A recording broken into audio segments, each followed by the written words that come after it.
Hello students, last video में हमने simple interest और कंपाउंड इंटरेस्ट डिस्कस किया था। एक बार हम डेफिनेशन रिकॉल करेंगे, देन हम एग्जांपल करेंगे इन पे based. When interest is calculated on the original principal for the total time period for which the money is used is called simple interest. अगर हमने किसी से अमाउंट कुछ मनी बोरो किए हैं और जो हम इंटरेस्ट है वो कैलकुलेट कर रहे हैं ओरिजिनल प्रिंसिपल पे ही, उस केस में हम उस इंटरेस्ट को कहेंगे सिंपल इंटरेस्ट। आपने किसी से कुछ मनी बोरो कर रहे और आप जो इंटरेस्ट कैलकुलेट कर रहे हैं वो ओरिजिनल मनी पर ही कर रहे हैं। हर साल जो आपका इंटरेस्ट आ रहा है, अगर आप ईयरली कंप्यूट कर रहे हैं तो हर साल जो आपका इंटरेस्ट आ रहा है वो अगर ओरिजिनल प्रिंसिपल पर ही कंप्यूट हो रहा है, उस टाइप के इंटरेस्ट को हम कहते हैं simple interest. And simple interest is P into R into T over 100, where P is principal, R is rate and T is time. And compound interest is defined as this: when the borrower and the lender agree to fix up a certain unit of time so that the amount at the end of an interval becomes the principal for the next interval, then total interest over all the intervals is called compound interest. अगर हमने किसी से कुछ money borrow किए और जो हमारा interest है वो हमारा फर्स्ट ईयर के लिए, एक साल के लिए तो हमारा इंटरेस्ट जो है सिंपल इंटरेस्ट और कंपाउंड इंटरेस्ट वो सेम रहता है। पर अगर एक से ज़्यादा साल के लिए अगर हमने मनी बोरो किया है तो जो हमारा कंपाउंड इंटरेस्ट है वो अब हमारा प्रिंसिपल पे ना लगकर, अब सिंपल इंटरेस्ट में जो हमारा इंटरेस्ट था वो हम प्रिंसिपल पे लगाते थे, प्रिंसिपल पे हमारा इंटरेस्ट लगता था। अब जो हमारा इंटरेस्ट है वो प्रिंसिपल पे ना कैलकुलेट होकर अमाउंट पे लगेगा। मीन्स पहले साल का इंटरेस्ट भी उसमें ऐड हो जाएगा। प्रिंसिपल में इंटरेस्ट ऐड होने के बाद जो हमारा अमाउंट आएगा उस पे हमारा अब इंटरेस्ट कैलकुलेट होगा। ये डिफरेंस रहता है सिंपल इंटरेस्ट और कंपाउंड इंटरेस्ट में। सिंपल इंटरेस्ट में हर साल प्रिंसिपल सेम रहेगा।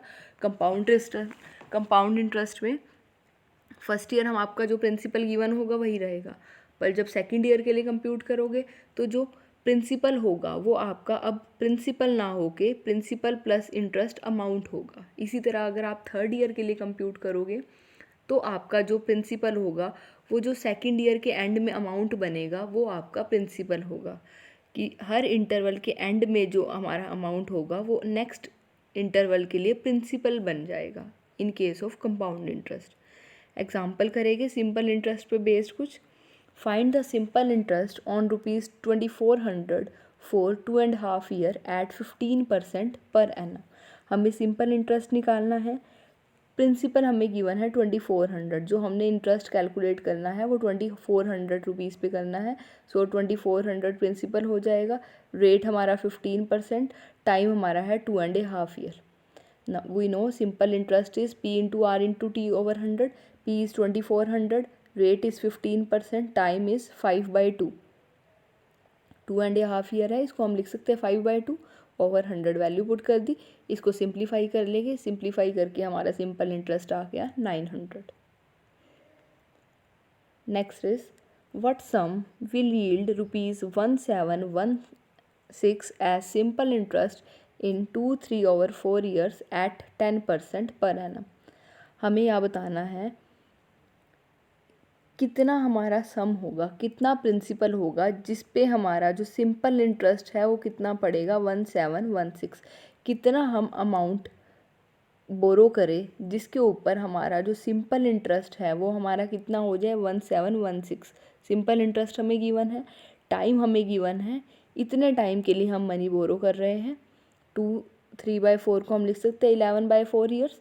रेट हमारा है 10%। यहाँ पर हमें सिंपल इंटरेस्ट गिवन है, टाइम गिवन है, रेट गिवन है, हमें प्रिंसिपल निकालना है।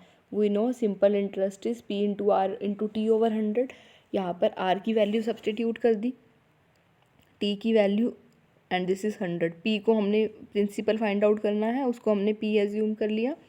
सिंपल इंटरेस्ट हमारा है 1716, तो यहाँ से हम पी कैलकुलेट कर लेंगे।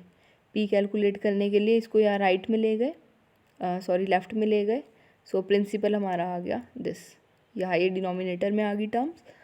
सो principal is 1716 into 40/11, that is 6240.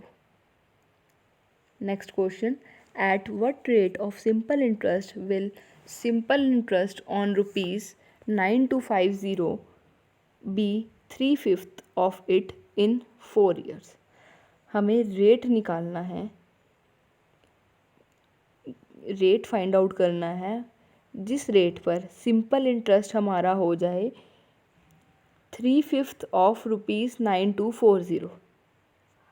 Time दे रखा है 4 year.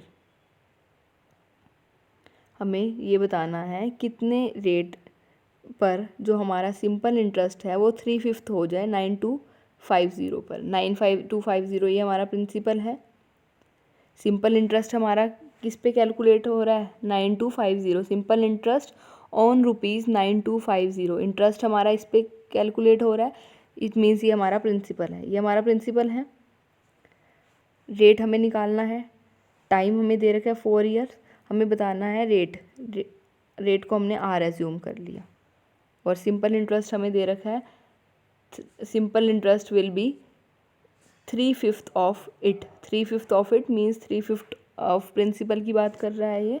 So 3/5 of principal is 5550. We know simple interest is P into R into T over 100. P है हमारे पास 9250, आर हमने रेट मान लिया, टाइम हमारे पास 4 year है, तो यहाँ से हमने रेट कैलकुलेट कर लिया. R is 15%. Next is Ram borrowed ₹50,000 partially at 14% per annum for 3 years and partially at 15% for 2 years.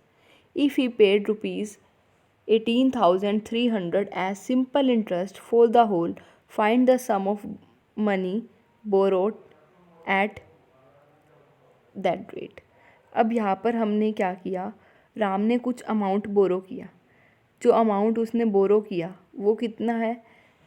Total है 50,000. 50,000 उसने बोरो किया. कुछ पैसे उसने 14% रेट पे लिए और 3 साल के लिए लिए. कुछ पैसे उसने 15% रेट पे लिए और 2 साल के लिए. उसने टोटल 50,000 रुपये लिए किसी से. कुछ अमाउंट उसने इसमें से 14% रेट पे लिया, कुछ अमाउंट उसने 15% रेट पे लिया. जो 14% रेट पे लिया वो 3 साल के लिए लिया, जो 15% रेट पे लिया वो 2 साल के लिए लिया.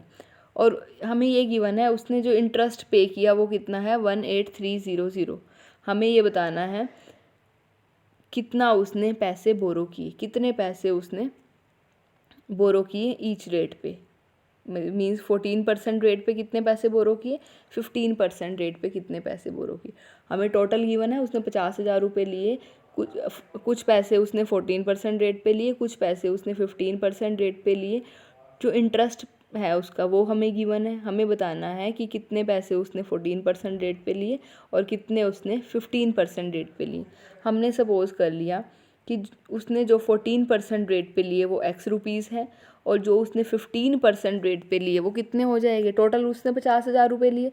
50,000 रुपये में से हमने X मान लिया, X रुपीज़ उसने लिए 14% रेट पे. तो जो बाकी बचे कितने बचे? 50,000 माइनस X. ये बाकी बचे हुए उसने फिर 15% रेट पे लिए होंगे. नाउ सिंपल इंटरेस्ट हमें ये गिवन है, जब उसने 14% रेट पे लिए तो उसने 3 साल के लिए लिए. टाइम 3 years है, तो सिंपल इंटरेस्ट हम 3 साल के लिए निकाल लेंगे. P into R into T over 100.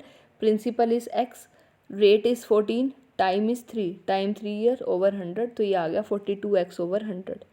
Then जो उसने दो साल के लिए लिए वो उसने कितने 15% पे लिए. सो 2 साल के लिए जो हमारा सिंपल इंटरेस्ट होगा वो क्या हो जाएगा? P into R into T over 100. 2 साल के लिए जो उसने बोरो किए वो इतने बोरो किए 50,000 माइनस X. रेट कितना है? 15%. टाइम कितना है? 2 years ओवर 100. ये हमने सिंपल इंटरेस्ट निकाल लिया 3 साल के लिए. 3 साल के लिए जब उसने लिए थे तो प्रिंसिपल X था, रेट आपका 14% था, टाइम 3 years था. ये आपका आ गया 42X ओवर 100. और जो 2 साल के लिए लिए, 2 साल के लिए हमारा प्रिंसिपल था 50,000 माइनस X, रेट था हमारा 15%, टाइम इज़ 2 year. ये हमारा आ गया 50,000 माइनस X इंटू 30/100. ये 2 सिंपल इंटरेस्ट उसने पे किए. सो टोटल सिंपल इंटरेस्ट कितना हो जाएगा, इन दोनों का सम। हमने टोटल सिंपल इंटरेस्ट निकाल लिया क्योंकि सिंपल इंटरेस्ट हमें गिवन है, टोटल सिंपल इंटरेस्ट गिवन है हमें। सो हमने इनका टोटल फाइंड आउट कर लिया। टोटल हमें गिवन है 18300। तो यहाँ से हमने इसको सिंप्लीफाई कर लिया। पहले हमने यहाँ 100 डिनोमिनेटर में है, लेफ़्ट साइड लेंगे तो ये मल्टीप्लाई में हो जाएगा 1830000 ये हो जाएगा इक्वल्स टू 42x, और ये हमारा 50,000 को 30 से प्रोडक्ट कर दिया और ये हमारा -30x। एक्स वाली टर्म्स कंबाइन कर ली, 42 - 30 12 आ गया। इसको राइट में ले गए, राइट में लेके माइनस का हो जाएगा, सब्ट्रैक्ट कर दिया, हमारा ये आ गया, एक्स की वैल्यू आ गई। इट मीन्स एक्स ये आ गया, मीन्स इतने रुपीज़ उसने लिए 14% रेट पे, और जो 15% रेट पे लिए वो कितने लिए थे 50,000 माइनस एक्स। तो 50,000 माइनस एक्स हमारा हो जाएगा दिस। 50,000 में से 27500 को माइनस कर देंगे तो ये हमारा आ जाएगा 22500। नेक्स्ट लेक्चर में हम कंपाउंड इंटरेस्ट पे बेस्ड एग्जांपल्स करेंगे। Thank you.